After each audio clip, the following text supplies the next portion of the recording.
All right, folks, it's time for the World Edition. It's March 27th, 2025. And of course, a lot of things are going on in the world. Six were killed as a tourist submarine carrying Russians sinks off of Egypt's coast. So that's one of the news items that we're seeing in the news on this particular day and along those lines.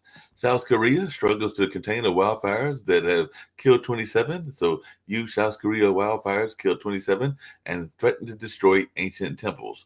So that's something going on where some of the historic temples are being threatened by that wildfire. European leaders are trying to hammer out Ukraine support plans. UK Starmer says now is not the time for lifting sanctions. Keir Starmer accuses Vladimir Putin of hollow promises on ceasefire. So NATO allies are reversing course on Ukraine troop deployment plans. And four U.S. soldiers still missing in Louisiana. I mean, not Louisiana, Lithuania. Four U.S. soldiers are still missing in Lithuania. And NATO retracts comment on death of four U.S. soldiers in that area. Rescuers in Lithuania dig for submerged vehicle used by four missing U.S. armed soldiers. So they're looking for those missing soldiers in that area. Hamas claims growing Gaza protests against its rule actually aimed at Israel. So enough war, and that's something that CNN is reporting and saying why Gazians are protesting Hamas now. So definitely it looks like some of the protesters in Gaza want Hamas out after months of brutal conflict. And a Ukrainian military chaplain brings Christ's light to war's dark trenches. So that's one of the stories that was being reported by the National Catholic Register. And Ukrainians in frontline regions reel from losses, but say hope dies last for them. So definitely one of the things that's coming out of Ukraine is pain, faith, uh, pain, faith, loss, hope, and resilience. So definitely that's something that was being reported by the Vatican News. And war divided their homelands, according to the Adventist Review, but Christ united them at the U.S. local church. So we're seeing how even religion can play an impact on some of these conflicts. And South Sudan's president arrests the vice president, opposition says, risking imminent war. So in South Sudan clashes, the vice president Riek Machar's arrest ends a 2018 peace deal, his party says. So definitely it looks like there's some conflict going on in the African continent as well. So there's a conflict going on all over the world. And Hamas claims a spokesperson was killed in Israeli strike. IDF is targeting the Hezbollah terrorists. So Israel killed 25 people in Gaza, 4 in Lebanon, and that was reported earlier today as well. And newspaper headlines. Among the headlines include the Mirror saying balancing the books on the backs of poor, and the Financial Times saying tax rises fears. So definitely there's a lot of these concerns about the class divide as well. So that's something going on. And the BBC says Rachel Reeves squeezes benefits as 2025 growth forecast is halved in the spring statement. So wealth and pensioners at risk of new tax raid in the autumn budget over there in England and London and all along that area. So that's something going on as well. And Poland suspends migrant rights to apply for asylum. So Poland suspended the right to asylum amid EU clash with Belarus over the border. So definitely looks like Poland has suspended the right to asylum at the Belarus border.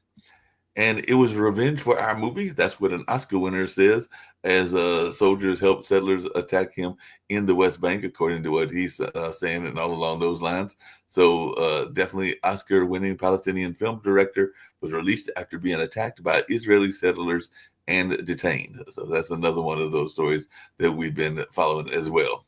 And in Morocco, Boulem Sansel, a French Algerian writer, was jailed over Morocco comments. So Algeria jails a novelist in case that inflamed ties with France. So France is urging Algeria to find a humanitarian resolution for jailed writer. So that's something else that we're seeing as well. So apparently he made some comments about Morocco, but they did not like those in the Algeria area. And Syria's sectarian violence reached capital, terrorizing the Alawites. So the Alawites are caught between revenge and a new Syria, according to the new humanitarian. So that's just some of the things going on in the international side of things. We're going to get to some of the United States side of things, and I'll bring in my panelists, whoever they may be, and see what they've got to say. But Israel lawmakers gave themselves more power over choosing judges. Israel overhauls judges' appointments in the face of protests. So definitely looks like Israel has passed a controversial law to influence judge selection. So that's something going on in Israel as well. And they do say that Trump's auto tariffs have hit the stocks and gold rises as investors seek safety. Car prices will surge by the thousands of dollars because of Trump's tariff, according to the folks at CNN, and it'll happen before you expect it. It looks like we might be seeing some higher prices in cars and all along those lines. So we'll see how this goes on as well. And a Tufts PhD student on a visa was arrested by immigration authorities, a school says. So we're trying to find out more about that particular student that was detained by federal agents and all along those lines. So Romisai Osterk, federal judges set a 9 a.m. deadline for ICE to explain the relocation of the Tufts grad student. So I haven't heard yet whether they've met that deadline or how that is going. But a Tufts international graduate student was taken into ICE custody. And Kristi Noem tours the El Salvador hellhole CICOT prison ahead of negotiations for more gangbanger deportation flights. So she's threatening to send more immigrants to the El Salvador prison. So she's warning immigrants doing the tour of the El Salvador prison where folks have been deported to. And Chuck Schumer, some folks are saying that Schumer keeps his job as Democrats are wondering if he's on borrowed time. So we'll see how that goes, because some people are asking him to step down. As a matter of fact, one article in the New York Times, an opinion piece, was saying that Nancy Pelosi made ways for new leadership and Chuck Schumer should follow her lead. So we'll see if that happens or not. But on the flip side of that, Pennsylvania upset underscores Democratic enthusiasm. So Democrats wins Pennsylvania state Senate race in a major upset. So that's something that folks are talking about. And MSNBC is saying that the latest Democratic special election victories should make Republicans nervous, but we'll see if that's the case or not. And Trump is floating a Chinese tariff cuts in exchange for a TikTok deal. Trump says he may reduce China's tariffs to help close a TikTok deal. So Trump suggests TikTok for tariff deals after top U.S. and China trade envoys speak for the first time. So who knows? There might be some things going on where TikTok is not targeted as much as it has been, and all along those lines. And they're also saying that for many, proving U.S. citizenship to vote could be costly and difficult, because that was one of those other executive orders that was out there as well. So trying to move it, I guess, to more of a federal ID kind of system with the elections. And the Trump administration abruptly cut billions from state health services. So the Trump administration cancels over $12 billion in healthcare grants. So the Trump administration pulled back billions in COVID-era funding for state and local health departments. So we'll see what folks have got to say about that. And last but not least, the Danish Prime Minister to Greenlanders: "You have not been cowed by Trump." So looks like Usher Vance's Greenland adventure got derailed by a dog sled race across ice and snow. And Trump says U.S. will go as far as we have to go to get control of Greenland. So he's still pushing that idea of wanting control of Greenland and all in that space. And the appeals court has upheld a block on Trump administration's Venezuela deportations. So definitely some people are asking, including NPR, what is the state's secret privilege invoked by the Trump administration? And speaking of NPR and PBS, they seem like they're in the crossfires of Trump and the Trump administrations as well. So definitely we'll see what goes on there. And Trump also threatens Europe and Canada if they band together against the U.S. And Mike Waltz faces new scrutiny over a public Venmo account after that Signal chat blunder and everything. So Trump is threatening tariffs far larger than currently planned on EU and Canada. And like I said, Marjorie Taylor Greene was battling NPR and PBS leaders in House hearings. So NPR and PBS testify in heated hearings of Marjorie Taylor Greene's Doge panel. So looks like Trump allies were grilling PBS and NPR during those congressional hearings. But we'll get into our conversation, see what other folks have got on their mind And all along those lines, I've got a great group of folks, including Rick Rosner. So bringing in Rick with me. Got Dr. Sharif from Bangladesh. Got Sasha Starr from Canada. And of course, we've also got Jatovi as well. So how's everybody doing on this particular day? And did any of those news stories catch your attention? I know that a lot of people are wondering about the whole thing with Signal and everything like that, but we've also got all these various negotiations going on about potential ceasefires, non-ceasefires, and all along those lines. So, Rick, any of those stories catch your Yeah, well, attention? I just looked up. I have one number for you. The Yes. average price of a new car in the United States right now is $48,000. So, and that's before the tariffs kick in. So we can look at the average price of a car rising into the 50s at the Yeah, very least. at the very least, it could be $50,000, and that would be definitely stop some of our young people from getting cars. That could be a good thing or a bad thing. Hey, Sasha, what is your take on this whole thing? Because apparently Trump has threatened Europe and Canada if they band together against the U.S. And I think you even mentioned this notion that they were looking at banding together. So, what is your take on Trump's latest remarks? I'm watching much bigger picture. Cool. You know who is Donald Trump's economic advisor? That's a gentleman with the name Mirren, and he was confirmed by the Senate for the office of on March 12th, 2025. We're talking Hmm. about less than 3 weeks ago. Yes. Was confirmed in a 53-46 vote. All 53 Republicans voted to confirm him, while all 46 Democrats and independents voted against him. What are his views?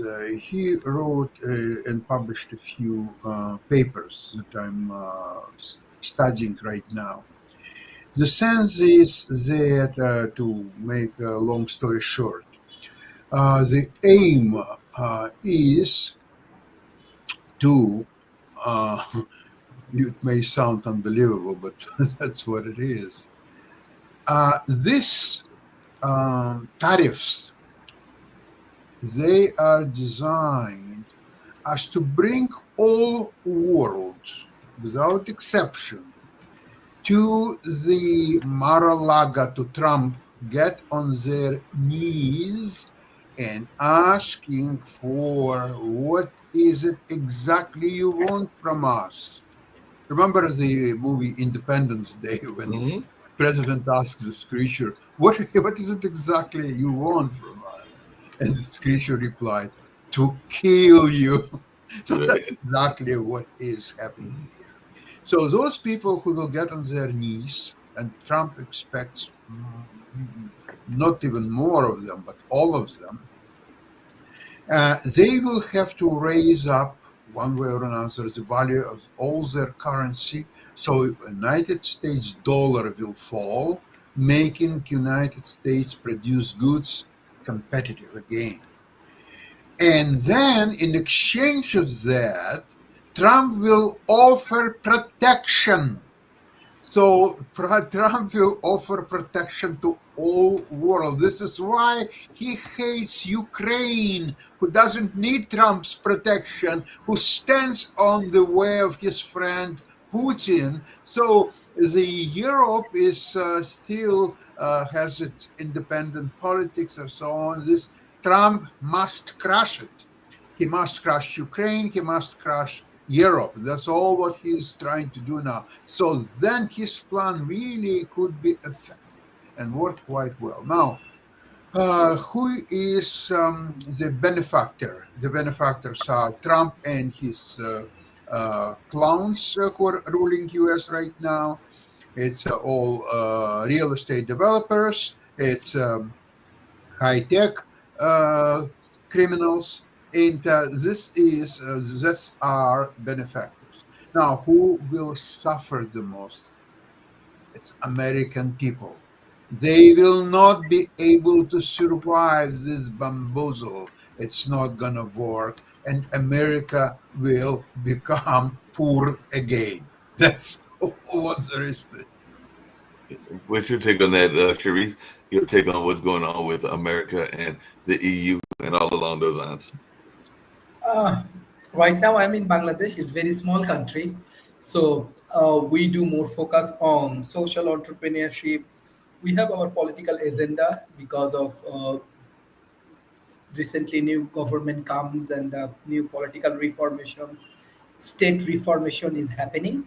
But definitely yesterday's session I said that when any status or any strategy changed by USA or European Union, we have direct impact because I told that uh, Trump stopped this US aid fund. At least 10,000 people lose their job in Bangladesh. I think at least 100,000 people directly impacted by these things. Besides that, this what Sasha saying, this Ukraine war, definitely it has a very negative impact because our country has heavily dependency on European Union and USA, specifically North America, through our garments industries. So it's affected in many ways. We have our good point because many of our people they live abroad, and if you see they send foreign remittance in our country, that is good points. So. In one sense, I want to give thanks to Trump as he is trying to stop war in between Ukraine and Russia.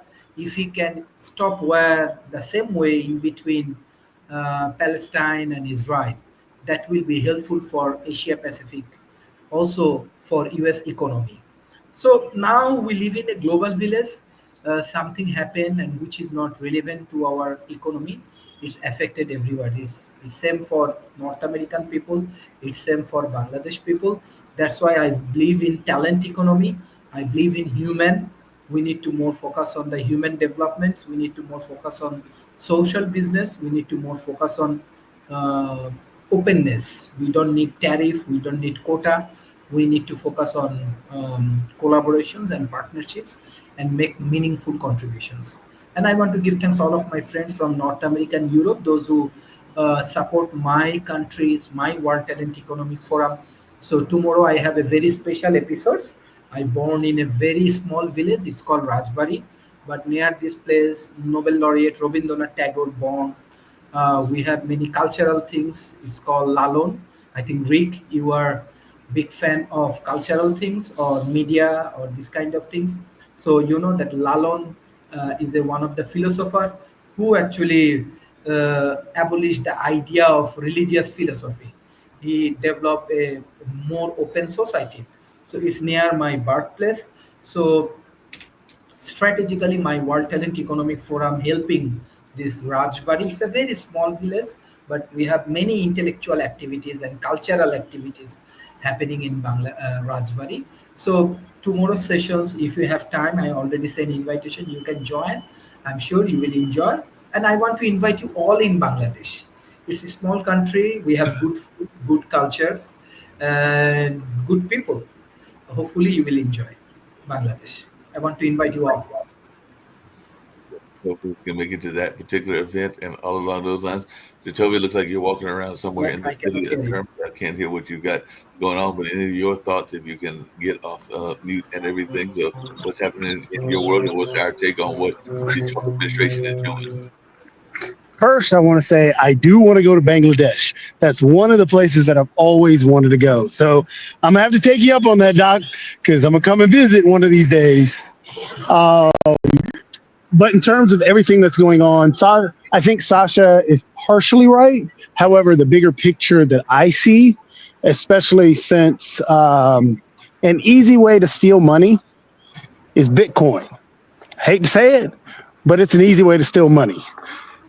Guess where you remember when Trump made the big push to jump into the crypto coin before he got in office, when his family actually tried to introduce the crypto coin? Well, then he gets in office, then decides that the U.S. Reserve is going to back crypto coin and pump the market of that whole crypto coin industry, cryptocurrency industry. So just recently, he did announce that he's going to now reintroduce another crypto coin. Yeah. So, in terms of what Sasha was talking about, in terms of a one world idea, that is one of the things that the whole Project 2025, this whole expansionist idea that Trump has, he wants to be a king. He's actually even used the term when he was talking about not only he was talking about the colleges just recently, how the colleges, quote unquote, bent the knee. And he actually said that. So he has the ideas of being a king. He wants to take over Green. He wants to take over all these different places.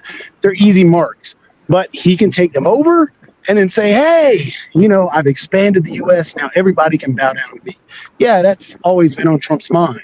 But I think he's going to really be savvy about stealing money, taking it through the crypto market. So that's something that we really have to watch out for.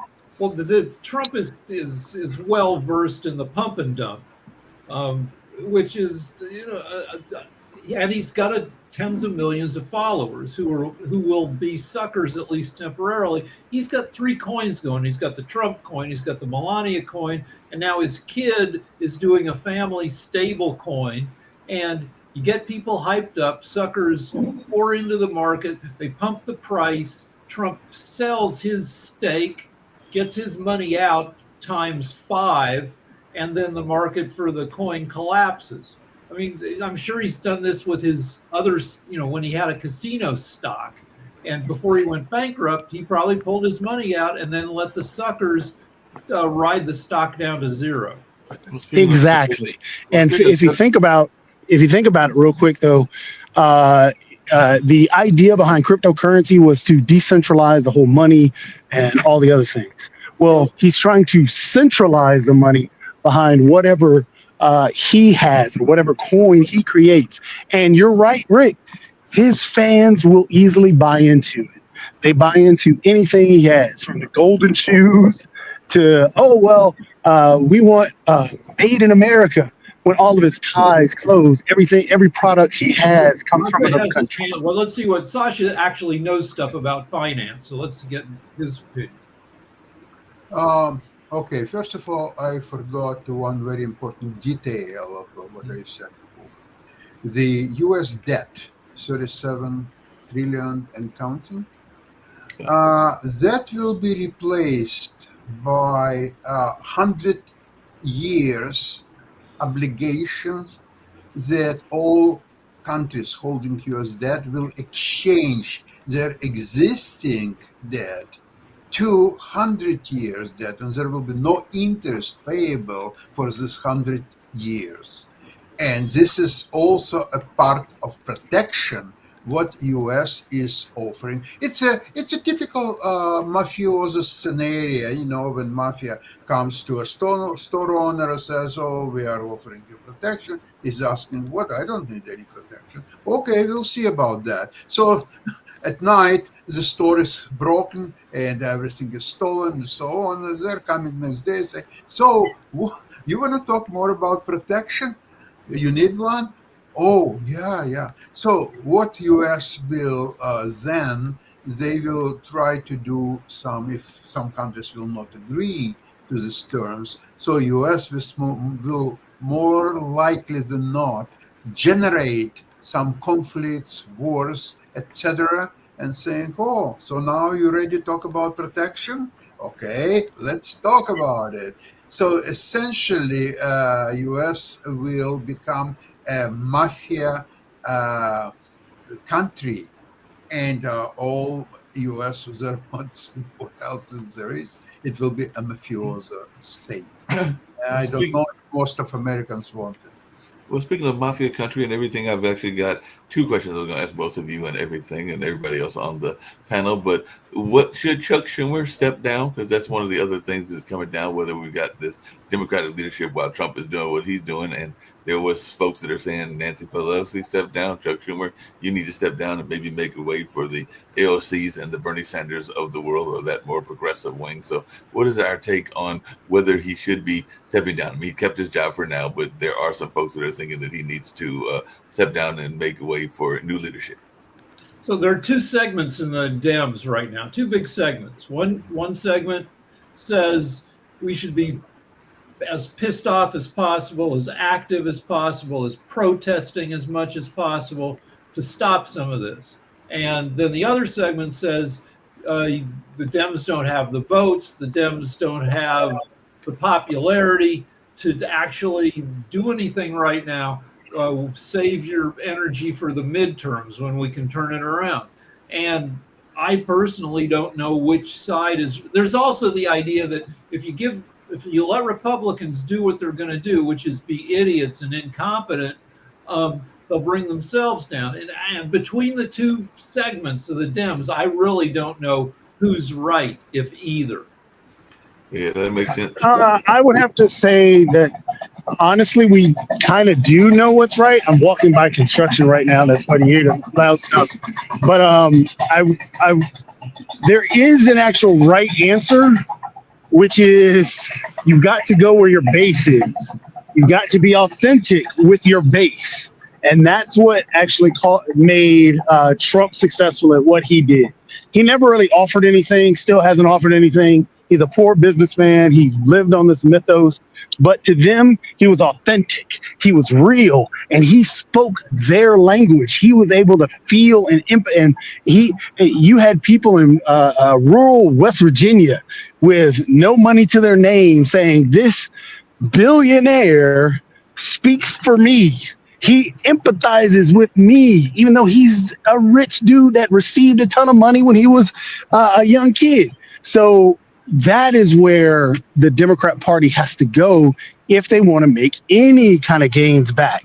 What the problem is that the other faction that you pointed out, Rick, the play it safe Democrats, that's the old guard that people are tired and wanting to get rid of. People want to see some type of fight from the Democrats, because if you see the community or the base, that's what they're yelling. They're saying, give me a fight. Show me that you're pushing back. You can see the anger across the whole electorate. That's what they're all yelling. Give me some fight. Stop letting Trump do this. Stop letting this happen. Show me a fight. So I would say lean more towards that fight base and actually be able to channel that anger into some type of populist message, because then that's who you grab for all the angry people that are out there. That's what the Tea Party movement was. Hey, just really quickly along those same lines and everything. I'm just curious because they have definitely been trying to pick certain issues, issues that are gonna be kind of like hot button issues and everything. And we had one of those hot button issue people come to this area recently. So I was just wondering, did you go see Riley Gaines at Duke yesterday and everything? Because apparently she was here at Duke and she was that main lady that was complaining about the trans athletes. But yeah, she was here on her college tour and some of her other tours, as she is now a podcaster and a public speaker. So when you talk about it being when you talk about the anger, so right now, if you look at the polls, according to the poll aggregators, it's evenly divided between Trump lovers and Trump haters, 48% for each. And I think some of the more conservatives, the Schumers of the world, are saying, just give it a little more time and his popularity, his approval will drop even further. And that's when you jump in with your energy to I completely disagree with that, because I'm not so sold on the polls. If you think about it right now, Republicans can't even do town halls. There's that much anger out there. So you're going to say that if you wait till everybody, we get to that later time when they're actually able to push a narrative and channel the anger from those same individuals where they can't hold town halls. No, what you do is you go out now. You make inroads with those same agitated, angry people now. The same Republicans that can't do a town hall, go to their district and do your own town hall. Show your agitation. Show that you're able to empathize with them. Because again, if you wait, then the Republicans are going to build a narrative. The Democrats suck at narratives. So why wait until the narrative is built? And why wait until they're able to convince these same people that are so mad that, hey, tariffs are a great thing? Because that's what they're working on right now. I mean, they won't even talk. They're talking about, hey, we shouldn't even be talking about this signal issue. It should be a day thing. We should say, I said it was okay. Fox isn't even covering it. So it should be something that you go out and say, hey, look, we need to make this is a problem. I'm with you. Let's figure out how do we solve this. I'm as mad as you are. Talk to me. Tell me what we can do. Well, there is an opportunity for that right now with the 25% tariffs on cars manufactured overseas, which includes American cars like Fords. Yeah. So you can, somebody who's, Katie Porter used to be good at this when she still had a job with the whiteboard. She gets up there. This is what a car costs now. This is what a Honda costs. This is what a Nissan costs. This is what it's going to cost in 1 month under these tariffs. So yeah, I'm looking forward to somebody on the Democratic side doing that. But Rick, isn't part of the problem that we have sometimes is that while and I think Jacoby was kind of alluding to it and everything, is that not only do we not do good at messaging, but we sometimes manage to put our foot in our mouth and everything. Because I am a fan, and I think she's a good congresswoman, and all along those lines out of Texas, of Jasmine Crockett and everything. And I know where she was going because she was talking about that they were making a hot mess of the entire system by deporting certain people to other areas outside of Texas, but calling the governor Hot Wheels when he is a handicapped. I'm fine with that. I'm fine with making fun of. He's a terrible governor. He was out running when a tree fell on him and paralyzed him from the waist down. He got a big settlement, and then he, as governor, he turned around and reduced and made it illegal to get settlements as big as he got. He's an asshole. He's terrible. And then also, honestly, Mark, us perpetuating this idea that we must have this moral high ground every single time. What has the moral high ground gotten us? Donald Trump went on stage and gave a blowjob to a microphone. That's true. Kamala Harris was out there using the moral high ground. Who won the election? So when we get into these ideas that we have to attack each other, she should never have said that. Well, we know what the joke was. We should take her idea that, she wasn't focusing on that because, heck, Donald Trump literally mocked a reporter who was disabled and he still won. So when we get into these ideas that, we must be, that she put her foot in her mouth, we must always beat that moral high ground. It's not working. The only people who are offended at Greg Abbott being called Hot Wheels are people who would not change their minds anyway. You didn't lose anybody by calling him that.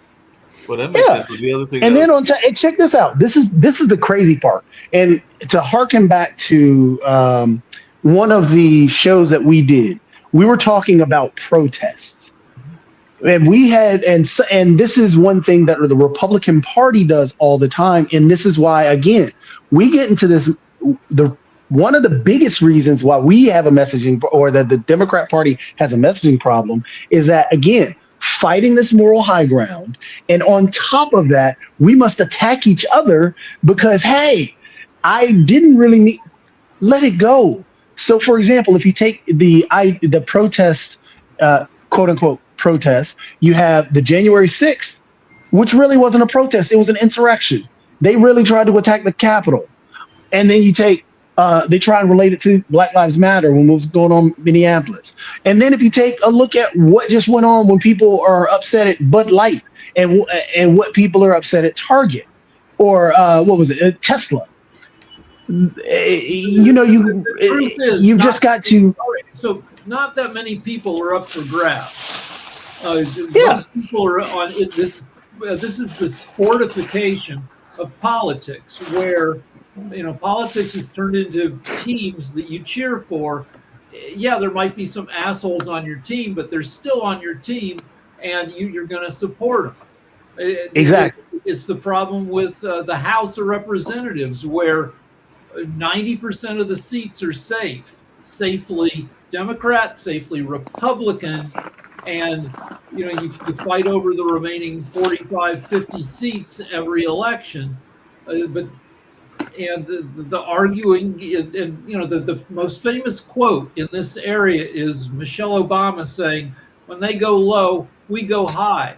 But she made that quote 10 years ago. I don't think anybody believes that anymore. They don't. And that's the thing, is that our politics now are exactly as you said. It's a sporting event. It's been made that way, and that's the way it's going to be. And what we have to do is actually get in the game and play by the rules that are there, because the referees are, yes, the populace, but the populace has said, hey, look, it's okay to say these particular things. And I'm not saying to go out there and, be curse and do all this other stuff. What I'm saying is be authentic. Stop trying to cater and make everybody happy. You're not going to make everybody happy. What you have to focus on is your message and stick to it. If I'm focused on, look, hey, we want to make sure that all kids eat in school. We want to make sure that no kid is going to go hungry. Oh, you agree with that? What's your policy to do that? Oh, well, your policy of trying to do school choice actually takes money away from public funding or public schools where most kids are. And when you're going to take money away from public schools and just go to charter schools and all these private schools, that means a ton of kids are going to go hungry. That means you're taking away food from kids. You're taking away actual activities for kids to do after school. So now you're making these kids suffer. Is that what we're doing here? Do you want to help all the kids or not? And so you stick to that and just ride with it instead of, oh, well, we want to make sure private schools are happy too. No, screw that. All right, to go back to numbers, we've been equally divided for the past 9 presidential elections. The last presidential election in which any candidate got more than 53% of the popular vote was 1988, George H.W. Bush. And then the last semi-landslide we had was Reagan in 84, 40 years ago. But since then, equally divided, Trump got 48.7% of the vote, not even half. This time around, Harris got 47.2, only 1.5% behind, equally divided, each side yelling at, hating the other. Well, take a look at the numbers even further, though, Rick. How many people voted third party? How many people also did not show up? Because if you look at the numbers there, the do not show uppers were huge, are like 40% of voters. Exactly. So if we take a look at how do you motivate those individuals, because your base is going to stay regardless. So focusing on your base, okay, these are what we're staying with. This is what my base is talking about. So not being able to motivate those extra people, that all deals with messaging and how you're telling people. Because when they did a blind policy test, when they didn't say this is Trump's policies, this is Kamala Harris's policies, the policies of the Democrat Party actually worked out better. They led in those policies. So what is the problem? It's the messaging. It's one of the things that Obama wrote in on was the fact that he was a great orator and he could actually motivate people to get them to the polls. And that was a big thing. With Joe Biden. Go ahead, Mark. I was going to say, speaking of messaging and all along those lines, I was just going to bring up a messaging group to Sasha and see his thoughts around it, because he's actually one that brought it up and wanted it to happen, and it looks like it's happening in another part of the world, since we are World Edition and all along those lines. But it does look like the people in Gaza are actually rebelling against Hamas. So I just wanted your take on that, Sasha, because it looks like these protests are actually geared toward Hamas and not necessarily that the Hamas is trying to put the blame on Israel, but it looks like the protests are actually centered on Hamas. So maybe the people in Palestine are not necessarily wanting Hamas to be their rulers anymore. So I just wanted your take on that as you follow that war as well. I'm not following this for the last few weeks. I know that Israel conducts a very strong offensive in Gaza, and you're telling me that the Palestinians are uprising against Hamas. Well, hopefully they will be successful, and that would closed issues, that Hamas will be no longer relevant and will not be able to have power over there, and that would solve many problems, I hope. Yeah, the people of Palestine, the Palestinian people were protesting Hamas before October 7th. And now it's starting back up again. The people of Israel are also, when the ceasefire happened and Israel started their bombings again, the people of Israel started protesting against Netanyahu.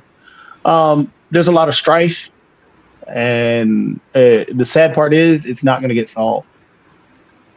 Yeah, that is the sad part. And just on another issues that's going on in the world, and that's the other one I was going to get to. What is our thoughts about this notion of Kristi Noem? And everybody just has various opinions on her, even though most of us here on this panel probably are not her biggest fans and everything. But she's one of the immigrants doing the tour of the El Salvador prison where she deported them to, that she might be sending more immigrants to that particular prison, which is apparently known as a hellhole, the CCOT prison, and everything like that. There's these negotiations about more gangbanger deportation flights. I guess they're trying to get rid of the gangbangers. Yeah, one problem with her deportations is that, I don't know, 10% or more of the people deported don't have a criminal record, are not in gangs. They just got rounded up for, I don't know, partly because like there are a lot of popular Spanish surnames, Martinez, Ramirez,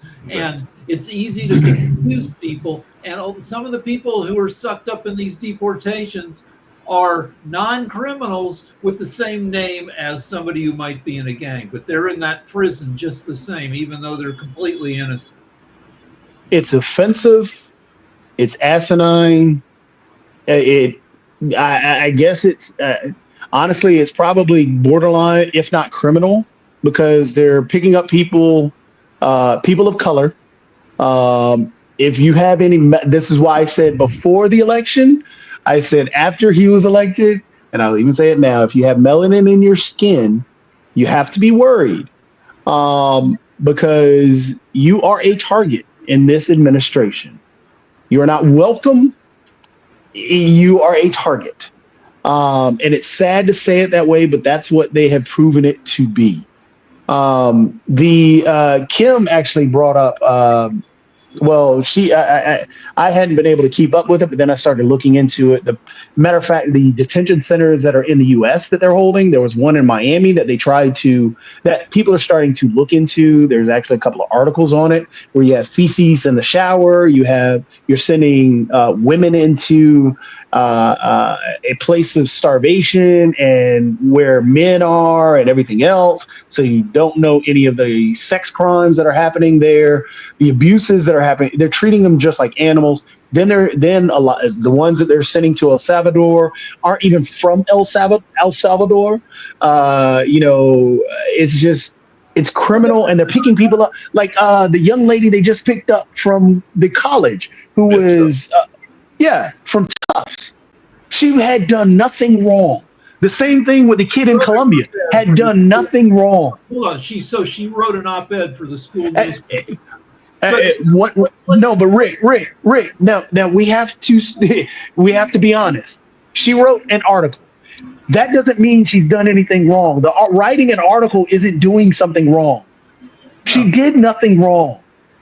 Absolutely nothing. But they picked her up because they didn't like what she wrote. Yeah, let's forget the human rights abuses for a second. Just take a look at Kristi Noem. The woman in charge of all this bullshit is a crazy, vain asshole who's had her entire face reconstructed with filler, and her lips are super plump because they're filled with Restylane or whatever. She's had like $15,000-$20,000 worth of cosmetic surgery, probably dental stuff, because she made a deal.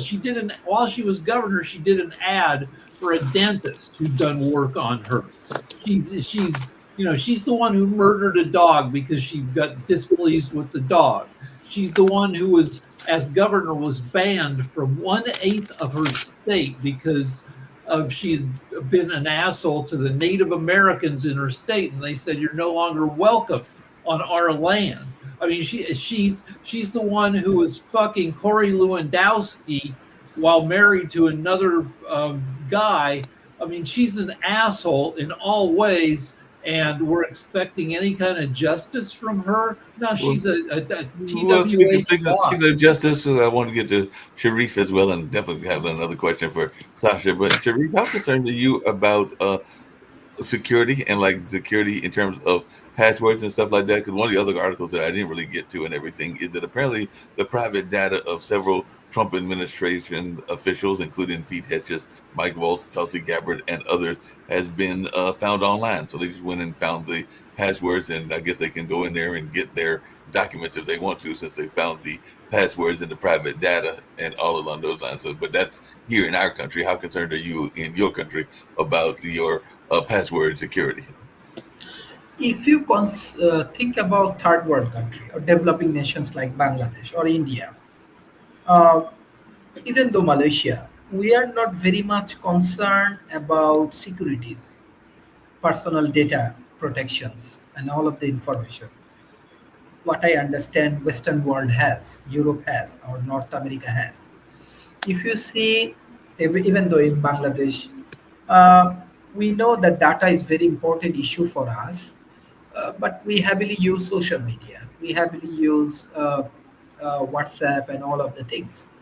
So people are not bothered about their personal data protections like North America. That's why these Western world corporations like Meta or this kind of country, they are making huge profit in Asia Pacific. So this is the culture I can share. But definitely this is important. From my World Talent Economic Forum, we are trying to negotiate with different government agency and corporation how they can protect their data, how they can customize their data, how they we are trying to train the government agencies. Maybe from next year, uh, we will launch a very good initiative in Bangladesh. So that is the things. It's improving stage. It's not like so advanced level like Silicon Valley or North America. That People makes sense. are Hey, not Sasha, that makes sense. Hey, Sasha, just really quickly along those same lines and everything, Trump is saying that he could reduce the Chinese, or he might reduce the China tariffs if he can close this TikTok deal. So apparently he's going to float this idea of cutting the Chinese tariffs in exchange for a TikTok deal. So maybe he's going to like take over TikTok. I don't know what the man's trying to do and everything. But what is your ideas of a TikTok for tariff deal and everything along those lines? Well, I understand that TikTok will be taken privately by probably some of his friends. So the tariffs which are between government against government, I don't understand what tariffs, which is intergovernmental thing, has to do with TikTok, which is a private thing. I mean, I just don't see how they to combine, and we'll see which way it will go. Toby, you got any thoughts on that? Because apparently, and I agree, there's a private company versus a. He had said before when this was all going down, before the stop, and then he got the Supreme Court to overturn it so he could throw his name on it. He wanted Elon Musk to have TikTok. That was his goal. He legitimately said, "Why don't we let Elon buy it?" Those were his words. So he wants Elon to have that as well as everything else and everything like along those lines. Elon has got himself in another tiff as well, and it actually comes down to the first lady and all along those lines. But apparently, there's a whole conversation between Elon Musk and Maxine Waters, because Maxine Waters has brought up this notion that we might need to check into Melania's immigration status as well, because she was born in Slovenia in 1970 and moved to New York in 1996 to embark on her modeling career. So apparently she was initially granted U.S. entry on an Einstein visa, also known as an EB-1, which is traditionally reserved for highly acclaimed people in their field. And definitely she was granted U.S. citizenship in 2006 and is now the only first lady to become a naturalized citizen. So is there any possibility that either her or her parents might have to get deported by all of this immigration stuff that we're hearing and all along those lines? Because I think her parents are also naturalized citizens now. No, I mean, she's been in the country for what, 35, 40 years? It's not going to happen. Yeah, Rick, you're right. It's not gonna happen. But the bigger story, and Mark, I think you did. That wasn't the real story between Elon Musk and a congressperson. The bigger story is Jasmine Crockett, Yes. because they've threatened. This was Pam Bondi. The Department of Justice threatened Jasmine Crockett over her comments on Elon Musk. The department, that is legitimately an attack on the First Amendment. So you can't be corrupt without somebody to sponsor your corruption. When Pam Bondi, I don't know, might have been like a normal person until she started investigating Trump University, or signing on to a multi-state investigation of Trump University, and then Trump sent her $25,000 to pull Florida out of the investigation, and she jumped on the money, and she found her mentor in corruption. So now she is all in on any kind of bullshit Trump wants to do. They found Yep.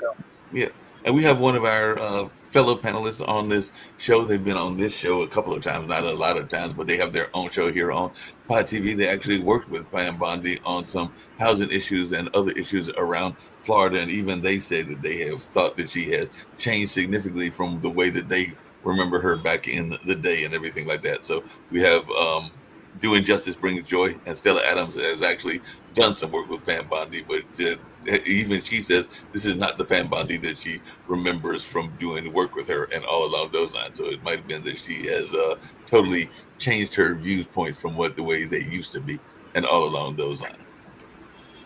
Yeah, once you sell your soul to Donald Trump, then you are not yourself. It's the same thing the followers of Donald Trump. They'll do anything, defend anything about him. Say anything wrong about Donald Trump, they'll be mad. So once you sell your soul down that way.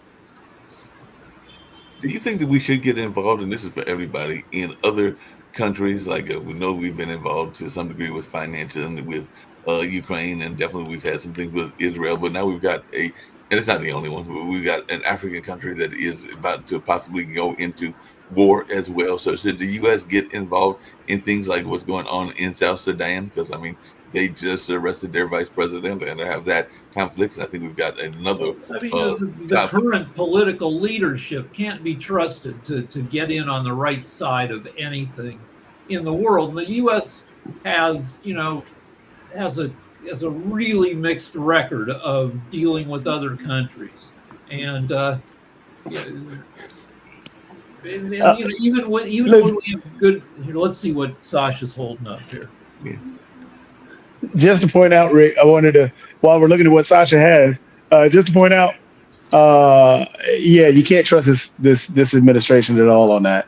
Plus, Mark, I pointed.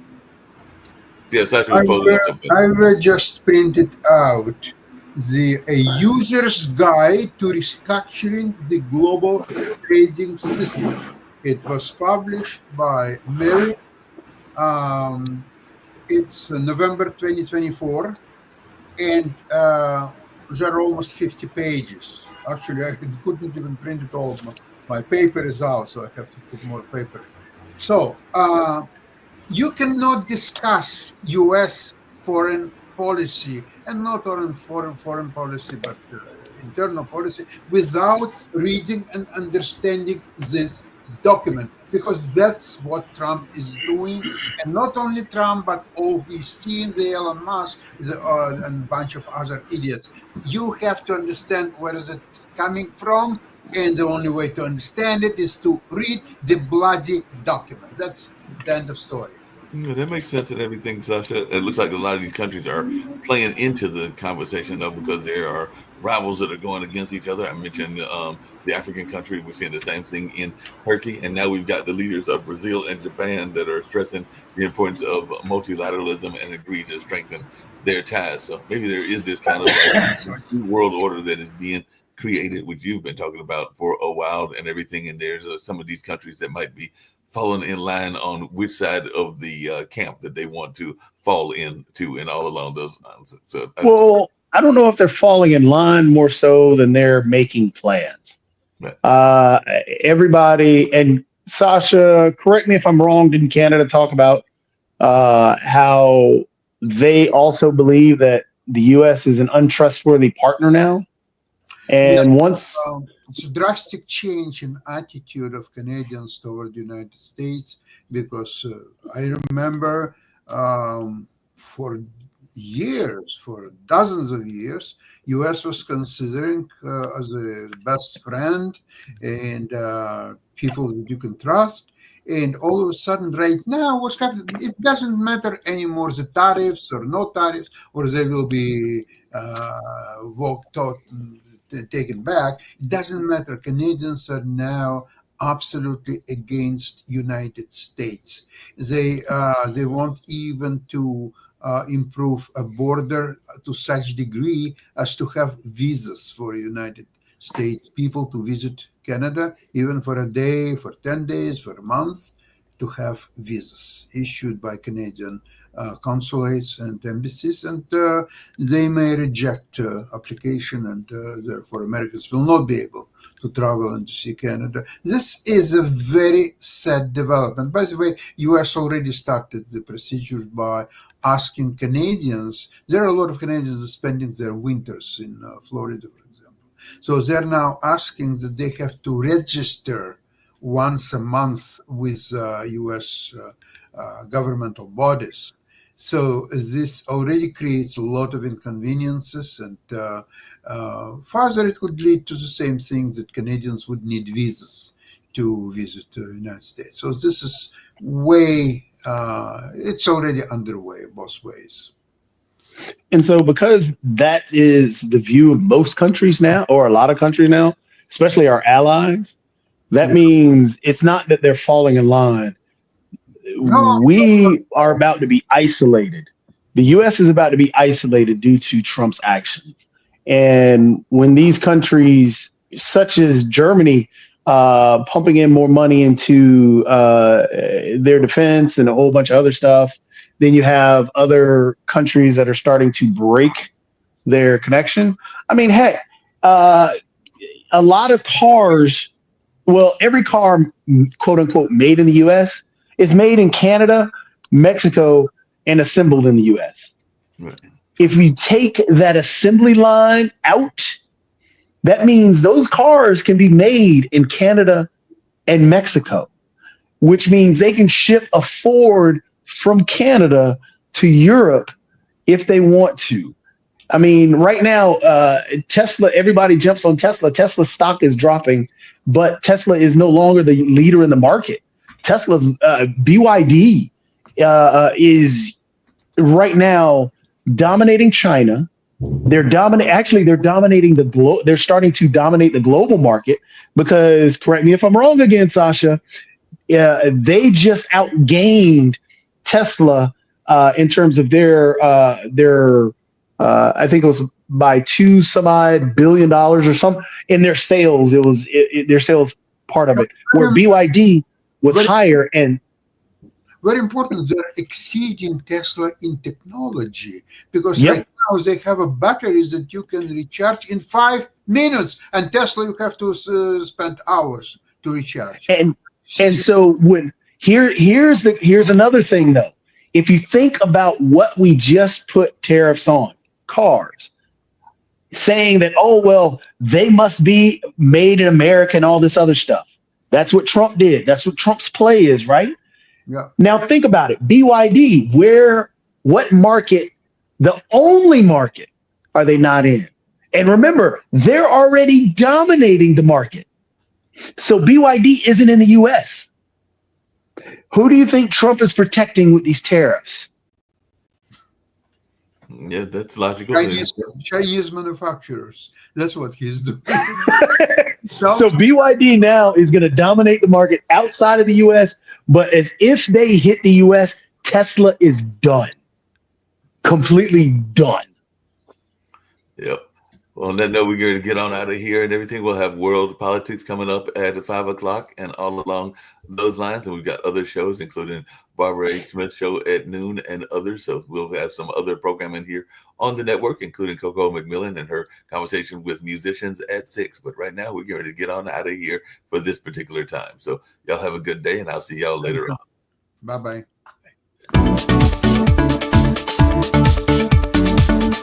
Bye.